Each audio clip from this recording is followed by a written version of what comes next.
uJona wesine. Kepha lokho kwaba kubi kakhulu kuJona, wathukuthela. Wakhuleka kuJehova, wathi, "Ngiyakuncenga, Jehova, lokho kwakungesilo izwi lami ngisekhona ezweni lakithina. Ngalokho ngakwandulela ngokubalekela eTharishishi, ngokuba ngiyazi ukuthi unguNkulunkulu onomusa nobumnene, wephuza ukuthukuthela, unesihe esikhulu, uzisola ngokubi. Ngalokho, Jehova, ake ususe kimi ukuphila kwami, ngokuba kungcono kimi ukufa kunokuphila." Wayesethi uJehova, "Wenza kahle ngokuthukuthela na?"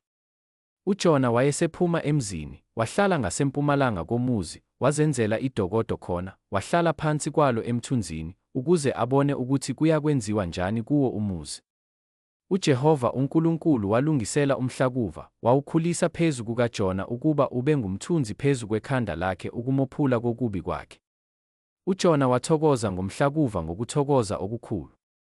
Kepha sekuzakuvela ukusa ngangomuso uNkulunkulu walungisela impehlwa, yawuphehla umhlakuva, wabuna. Kwathi ekuphumeni kwelanga uNkulunkulu walungisela umoya oshisayo wasempumalanga, ilanga lashaya ekhanda likaJona, waba nesiyezi, wazicelela ukuba afe, wathi, "Kungcono kimi ukufa kunokuphila." Wayesethi uNkulunkulu kuJona, "Wenza kahle ngokuthukuthela ngenxa yomhlakuvana."